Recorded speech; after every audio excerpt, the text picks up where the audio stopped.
Welcome to Creamer Media's Resources Watch, a weekly video roundup of the events and people making and shaping the news in the mining industry.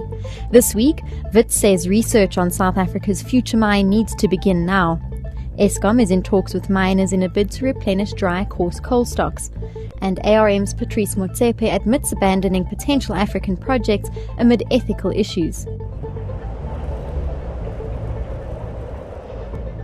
Research into South Africa's mine of the future needs to begin immediately, says University of the Witwatersrand School of Mining Engineering head Fred Kaywood. In the last 10 years, at Wits we established the Center for Sustainability in Mining and Industry, the Center for Mechanized Mining Systems. We're busy establishing a digital mine. We have launched a Mining Research Institute. We still need to work on that model. I think it's much bigger than what the university first expected. That caused the situation to be stalled a bit, but the Vice-Chancellor committed to a decision about the Institute in early 2014. We're expecting a discussion at this week's Senate meeting.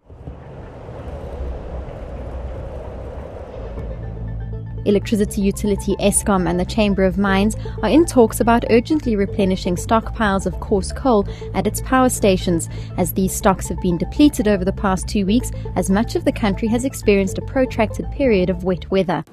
Then they have a 5-day coarse coal stockpile at some of our stations. We've actually went after 2008 and bought specific coal that is coarse, and we leave it there, we don't use it.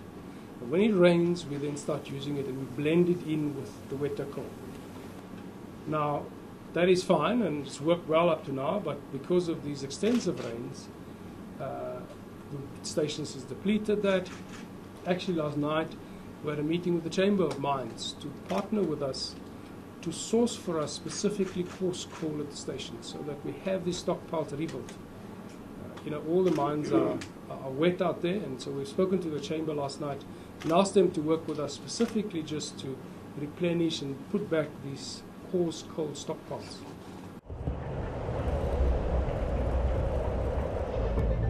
African Rainbow Minerals chairperson Patrice Motsepe has noted that while the company has been looking at opportunities in Africa very seriously, potential strategic partnerships and projects on the continent had come into conflict with what he described as the company's strong principles of ethics and good governance. We've been looking at Africa very seriously. I was in Zimbabwe recently, and as well as other parts of the continent, and I see opportunities in the medium to long term in the continent. But as we've said on numerous occasions, issues of not just ethics and corporate governance, but also issues of the sort of principles we stand for as a company are crucial. And in certain parts of the continent, opportunities are being made available to us, but we unfortunately have to walk away from some of those if the very strict principles of ethics and good governance. For mining news as it breaks, stay logged onto miningweekly.com and register for our free daily newsletter.